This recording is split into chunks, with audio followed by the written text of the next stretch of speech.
Okay, good day, everybody. I'm Terrell France. I'm filling in for Allison at the moment. We have a very short amount of time here, so we'll get right to it.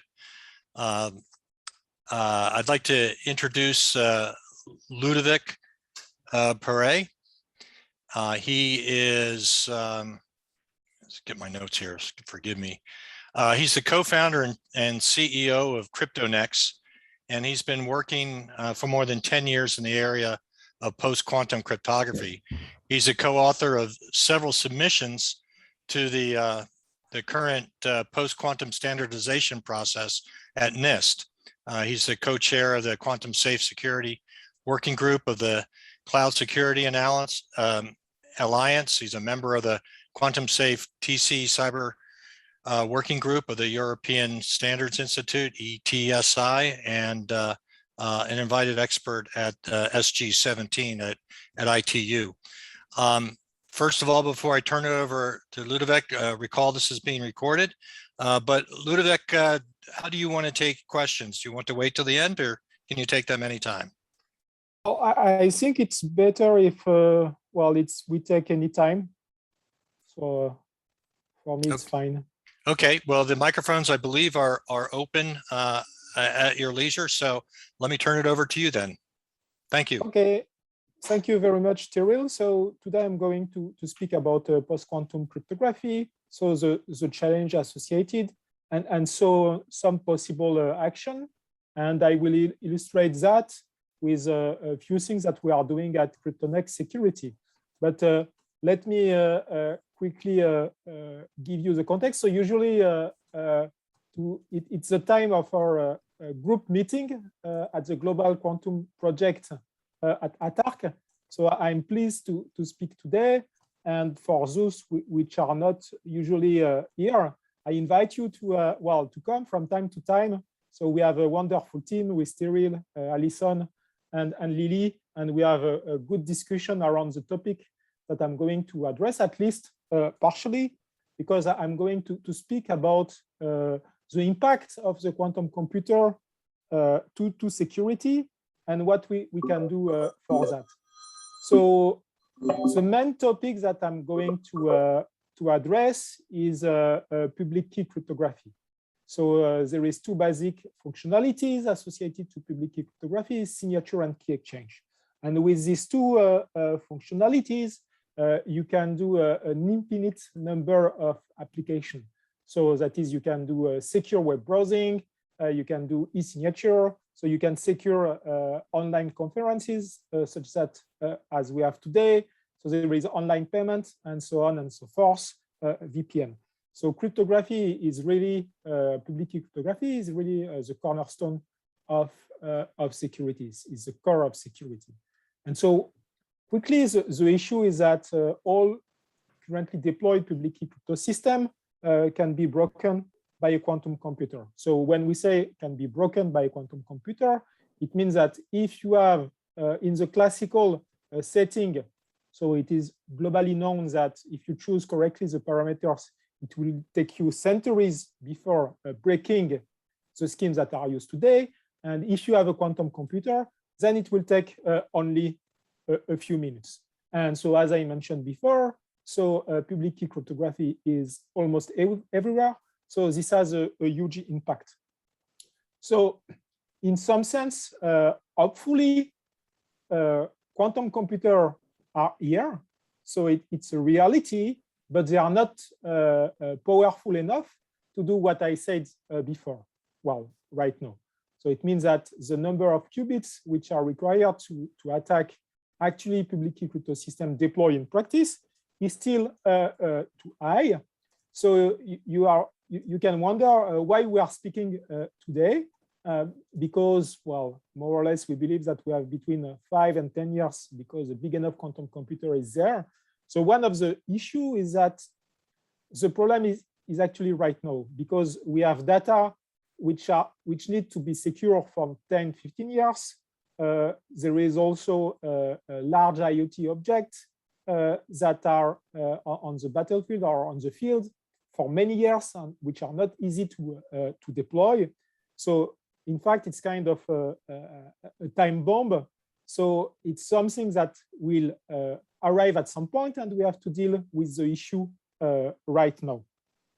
So this is well known. So there is one question on here.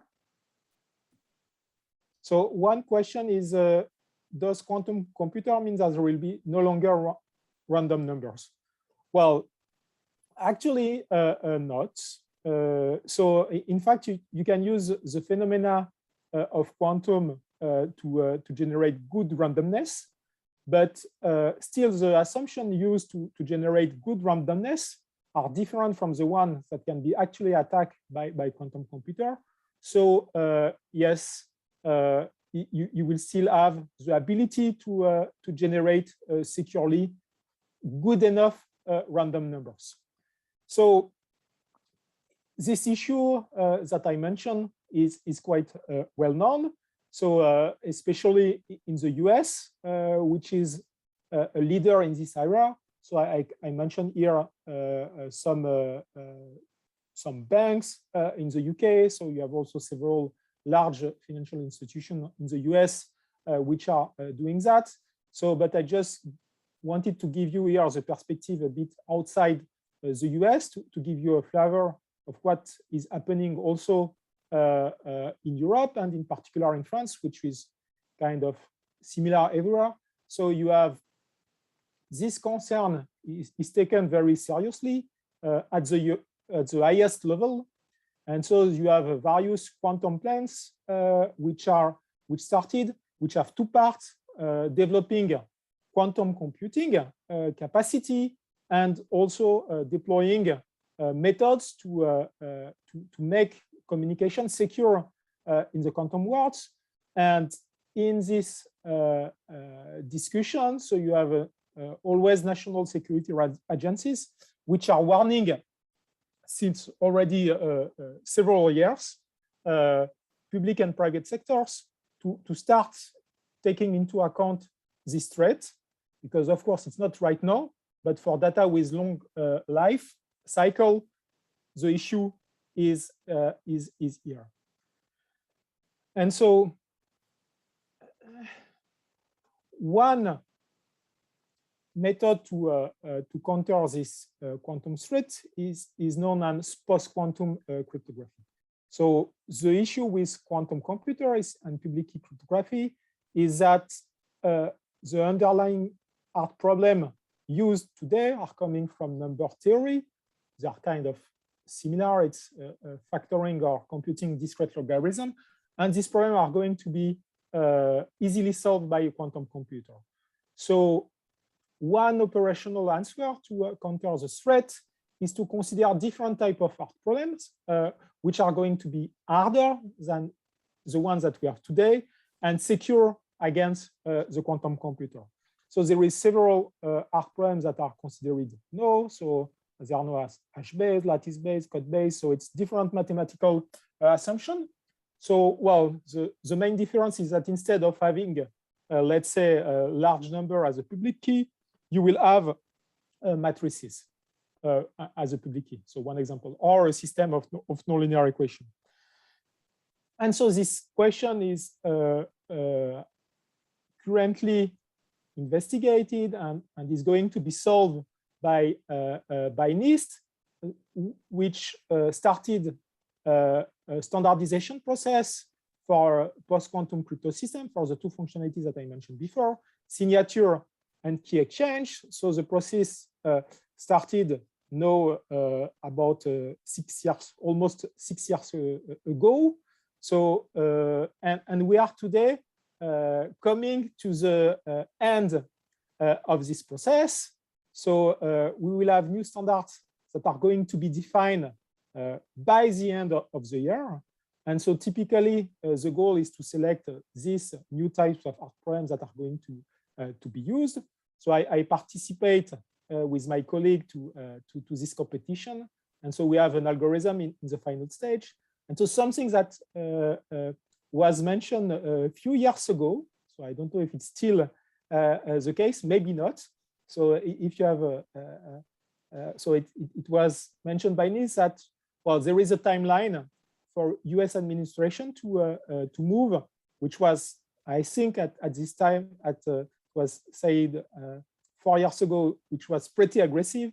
So I guess 2024 is not exactly this one, but there is still a time frame, a timeline, which has been defined by NIST and which is more or less follow until now, at least for the selection process. So NIST is not the only one which consider standardization of post-quantum crypto systems. So there is various standardization effort all around the world.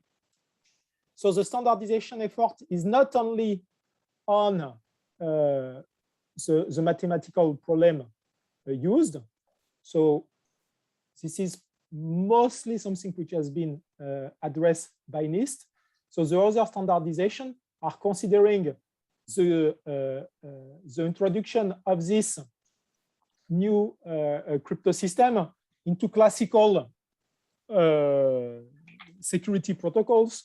So like at IETF, they are considering a post-quantum version of TLS, X509, and so on. So all the protocols that you are currently using. Something which is kind of a bit new is that, well, NIST used to have the lead on the definition of algorithm. And so usually most of the time, cryptographic algorithms defined by NIST become worldwide standards. So it's probably is going to be the case also for post-quantum crypto system, but still we can observe that China and Russia also started a process very similar to the one of NIST. So to define a post-quantum algorithm at the regional level. So in CryptoNext security, what we are doing quickly, so we are providing a software library which implements all the candidates proposed by NIST. So not only the algorithm on which we are currently working. So we have all the algorithms available for key exchange and digital signature. So we also have professional services to help the integration of this new crypto system into various security products. And so one thing which is important and which is recommended by NIST is that this integration is done not by replacing the current layer, but by adding post-quantum cryptography, post-quantum crypto system to the existing one. So you are not going, and so it's a strong recommendation, not replacing what you currently have, but add to the existing these new types of cryptography. So this is some picture that illustrates a bit, I will say, the need to think about doing this transition to these new standards. So updating a public key crypto standards, it's something huge. So it's the first time that we are doing that in about 30 years. So public key cryptographic standards are everywhere. So when you want to update that, it's going to be a huge task. And you need to define a strategy to do that. And so first step to define this strategy is to start to think about when we believe that the risk is going to be the most critical. So when the quantum computer will be able to break current public key cryptographic standard. So experts believe that this is going to be between 2025 and 2030. And so typically 2030 is some date which is officially put in the French document by security agencies. So this means that from now, you have about 9 years to complete the transition. And so this is a huge task. And so if you want to do to organize this transition, so there is several steps that you can think of. And so the first one probably is to start to better know what is your crypto and where are the most critical data. And so this first step is the inventories of cryptography.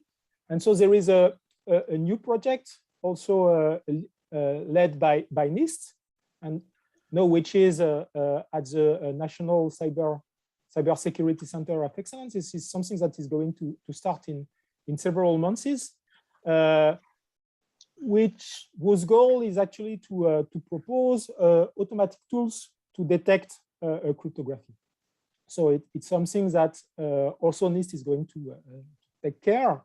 And so once you have did this step, so identify your crypto, identify your most critical data, the question is, well, to execute, to define the strategy and to execute the strategy. And so what we recommend is that, well, knowing your crypto is one thing, but you have to prepare your cryptographic infrastructure to be agile. So this is what is called crypto agility. And so this can impact your system in several ways. But one thing that we have to take into account is that NIST is probably not going to define only one standard. Probably you will have several algorithms standardized by NIST for signature and key exchange. Also, it's possible, so you have some regional standards. So you have to think crypto agile and to make this the infrastructure able to change easily the crypto. And so in this process to know better your crypto and your infrastructure, we also believe that it's important to start right now to do some stress test on your infrastructure, and typically to test on a small scale what is going to be the impact of this new algorithm on the protocols that you are using. And so the advantage of that is to, you start to prepare your quantum transition, but also you start to learn this new branch of cybersecurity.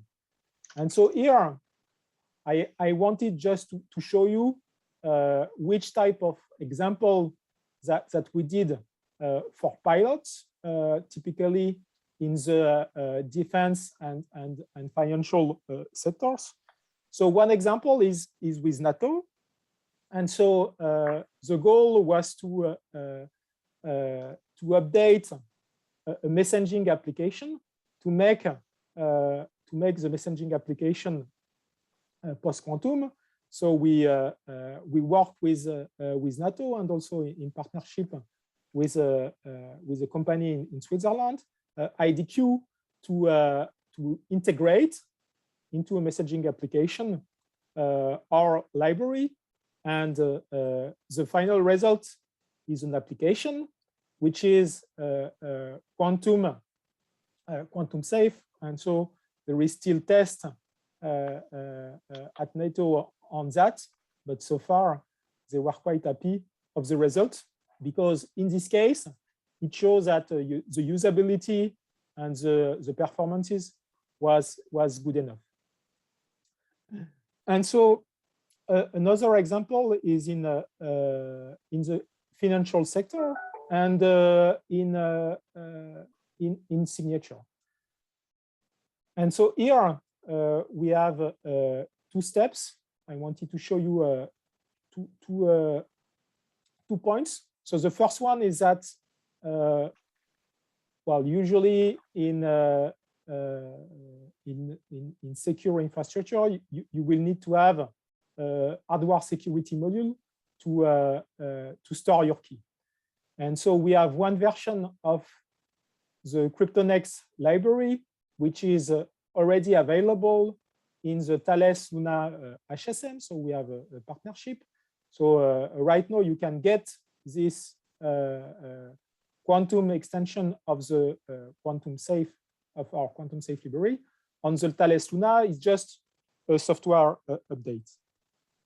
And so with that, we deploy the complete chain while we integrate post-quantum crypto into the complete framework of signature.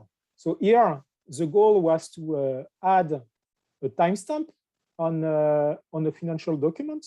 So the goal was to guarantee that a document was signed at a certain amount of time.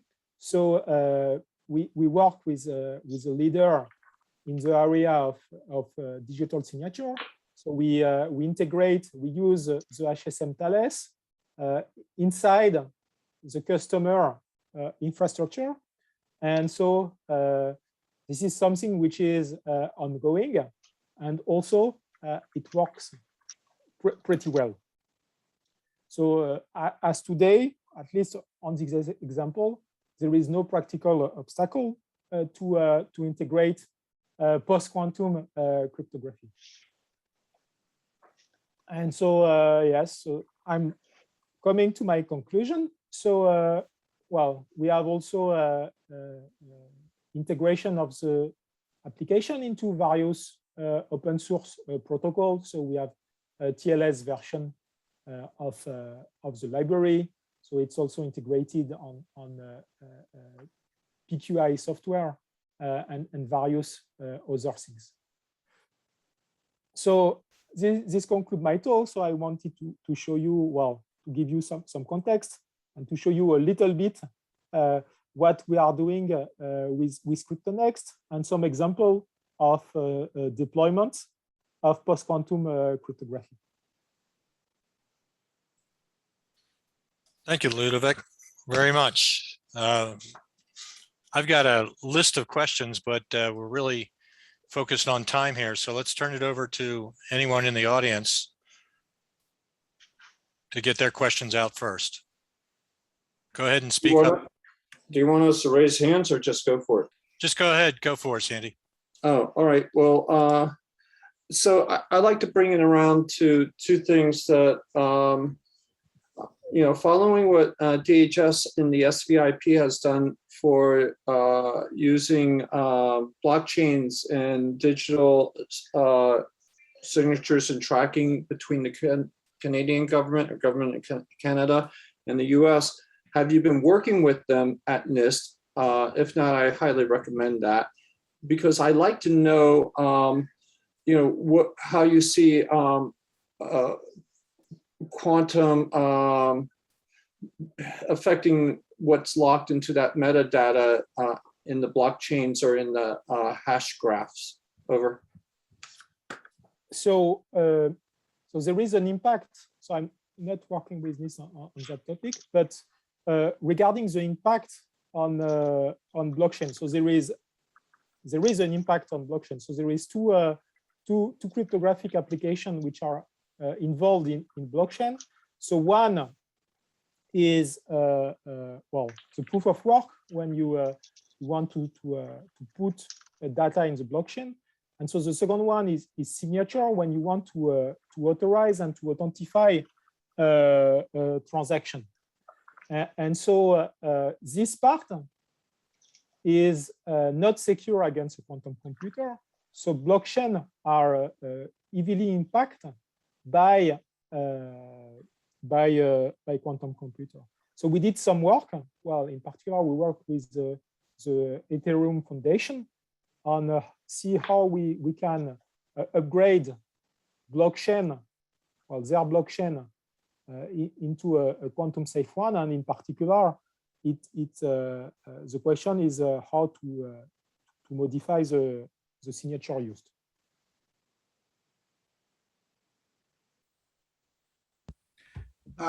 Hey, Ludovic, this is Marvin. That 2030 date, is that mandated by the French government? I just wasn't clear on where the date came from.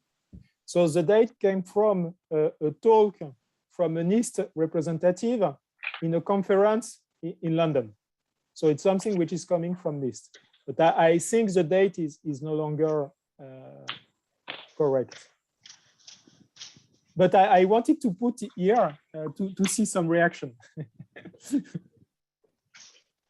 Ludovic, how do you are you accounting for the rise of the rapid quantum emulation computers and quantum emulation servers that are by University of Texas, UCLA, Sandia, et cetera, are indicating that they are coming in at anywhere between 91 to 96% the speed of quantum computers when running quantum emulated software that basically turns it into a quantum emulated server, or it is a construct of a quantum emulated system or computer. With those kind of speed attainments, and they have been validated multiple times now, that pretty well is in step between here and quantum. So I see that as a potential rapidly developing arena for quantum-ish or quantum software to be running on the emulated systems to begin the attack, if you will, or the possibilities of the crypto attacks.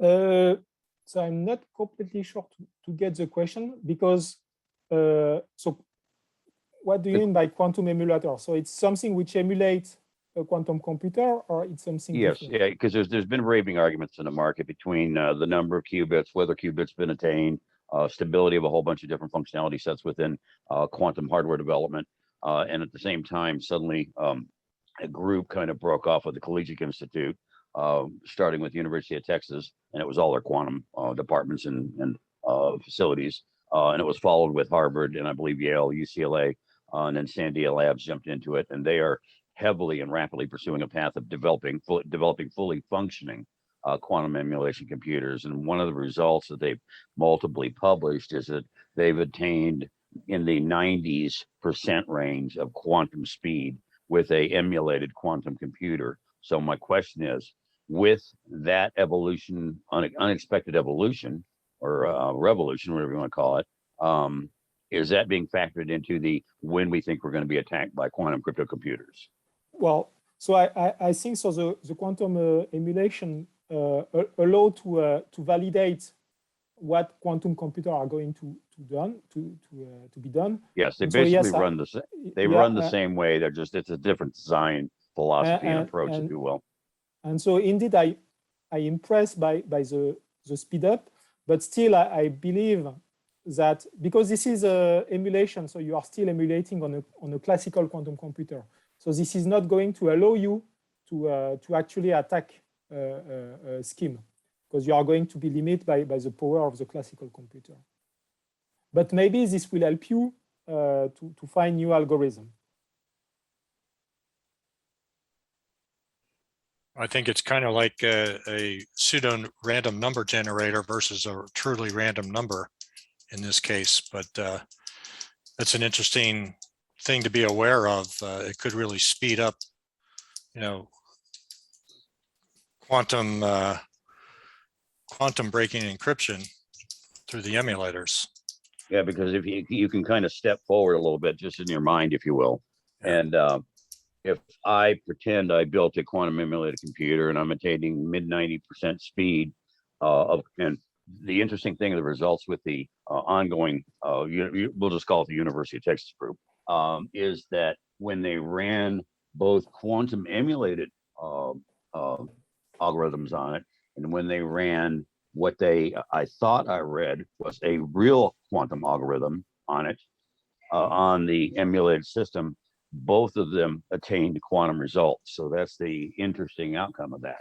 So that's why I've been addicted to this the last several months since fall of last year, because it's a rapidly growing field, and it's very interesting because you can get into all kinds of circular discussions around quantum mechanical emulated systems, ion systems, atom systems, photonic systems, and all the different variants that we're playing with right now. So, and then you've got the secondary argument of anything exceeding 400 real qubits is question mark because of several of the Planck and one of the other fathers of quantum stating that anything over that is irrelevant because everything in our supposed existence can fit within 400 qubits, real qubits. And if you So see a big, again, you see a big company like NVIDIA getting in that game too, you got to pay attention to it. yes, But, yes, I agree. And then I also closely work with AMD, the director of development at AMD, and HP and Lenovo, and we're beginning to dabble with Dell a little bit on the very super high-end HPC side. And their systems are attaining speeds that are just mind-boggling. Now, if you take that and then run the math on it of a something that'll turn it into an emulated system, you're talking, I think, matchable speeds are very, if not with, it's going to be within fraction points of differentiation. So it's a fascinating field. that's a whole nother topic right there. Paying attention to the time, allow me as host to just ask one more quick question of Ludovic, and we'll let everybody go. I always ask this of every CEO, no matter how large or small the company is, but business aside, Ludovic, when it comes to this post-quantum cryptography space, what is it that you worry about the most going wrong? Well, so, well, for me, it's to be too early on the market. So it's one side. And so the other side is that definition of standards will take too much time and people will not adopt these new standards. Two very interesting topics. One's related to what we were just talking about, and the standards is something that I and others are very active in. Anyway, last call for any question.